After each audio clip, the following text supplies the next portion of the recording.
ನಮ್ಮ ಹೆಸರು ಕುಮಾರ್ ಅಂತ. ಕೋವಿಡ್ ಬಗ್ಗೆ ನಾವು ಹೇಳ್ತೀರಿ. ಬಟ್ ಏನಂದರೆ ಸರ್, ಇಲ್ಲಿ ಹೊರಗಡೆಯಿಂದ ಬಂದಿರೋ ತುಂಬ ಜನ ಹೊರಗಡೆಯಿಂದ ಬರ್ತಾ ಇದ್ದಾರೆ. ಅವರಿಂದ ತುಂಬ ತೊಂದರೆಗಳು ಆಯ್ತೈತೆ. ಹೊರಗಡೆಯಿಂದ ಔಟ್ ಆಫ್ ಬಾರ್ಡ್ರಿಂದ ಬರೋರನ್ನ ತುಂಬ ಕಟ್ ಮಾಡಬೇಕು. ಯಾಕಂದ್ರೆ ಅವರಿಂದನೇ ಇಲ್ಲೆಲ್ಲ ಅಡ್ಕೊತಾ ಇರೋದು ಕಾಯಿಲೆಗಳು ಎಲ್ಲ. ನಮ್ಮವರು ಕರೆಕ್ಟಾಗಿದ್ದಾರೆ ಇಲ್ಲಿ. ಅವರಿಂದ ಅಡ್ಕೊಂಡಿಲ್ಲ ತುಂಬ ಜನಕ್ಕೆ ಬಡವರಿಗೆ ತಿನ್ನೋಕೆ ಊಟ ಇಲ್ಲ, ಬೆಳೆ ಇಲ್ಲ, ಇದೆಲ್ಲ ತುಂಬ ತೊಂದರೆಗಳು ಆಯ್ತೈತೆ. ಬಟ್ ಯಾರು ಕೇಳೋರಿಲ್ಲ ಇಲ್ಲಿ. MLA ಅಲ್ಲಿ CM ಆಗಲಿ ಯಾರು ಕೇಳೋರಿಲ್ಲ. ಅವ್ರ ಪಾಡಿಗೆ ಅವ್ರಿಗೆ ಅವ್ರವ್ರದ್ದು ಅವ್ರು ನೋಡ್ಕೊತಾ ಇದ್ದಾರೆ.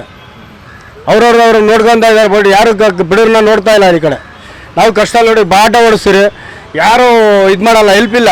ಈಗ ಬಾಡಿಗೆ ಇಲ್ಲ ನೋಡಿ, ಎಲ್ಲ ಫ್ರೀ ಬಸ್ ಬಿಟ್ಟಿದ್ದಾರೆ. ಯಾವುದೇ ಯಾರು ಕೊಡ್ತಾರೆ? ನಮ್ಗೆ ಆಟೋಲ್ಲಿ ಬಿಗ್ನೆಸ್ಸೇ ಇಲ್ಲ. ಒಂದು ಕಡೆ ಹೋದ್ರೆ ಇವಾಗ 10 ರೂಪಾಯಿ 20 ರೂಪಾಯಿ 30 ರೂಪಾಯಿ ಮಿನಿಮಮ್ ಹೋದ್ರೆ 30 ರೂಪಾಯಿ ಖಾಲಿ ಬರಬೇಕು. ಗ್ಯಾಸ್ ಬೇರೆ 60-70 ರೂಪಾಯಿ ಗ್ಯಾಸ್ ಬೇರೆ. ಹೆಂಗಾಗಿ ನಾವು ಹಿಂಗೆ ಮೇಂಟೈನ್ ಮಾಡೋಣ? ಹಂಗೇಳಿ ಮನೆ ಬಾಡಿಗೆ ಕಟ್ಟಬೇಕು, ಮಕ್ಕಳು ಸ್ಕೂಲ್ಗೆ ಓದಿಸ್ಬೇಕು. ಮಕ್ಕಳು ಸ್ಕೂಲ್ ಓದಿಸು ಅಂದಾಗ ಸರ್ಕಾರ ಹೇಳ್ತಾರೆ. ಇಲ್ಲಿ ಸರ್ಕಾರದಲ್ಲಿ ಎಲ್ಲಿದೆ ಅಡ್ಮಿಷನು, ಡೊನೇಷನ್ ಎಲ್ಲ ರೇಟ್ ಜಾಸ್ತಿ ಮಾಡಿಕ್ಕಿದ್ದಾರೆ. ಆಟೋದವ್ರು ನಮ್ಮ ಕಷ್ಟ ಕೇಳ್ತಾ ಇಲ್ಲ. ಯಾರು CM ಅಲ್ಲಿ ಯಾರಲ್ಲಿ ಕೇಳ್ತಾ ಇಲ್ಲ ನಮ್ಮ ಕಷ್ಟನ.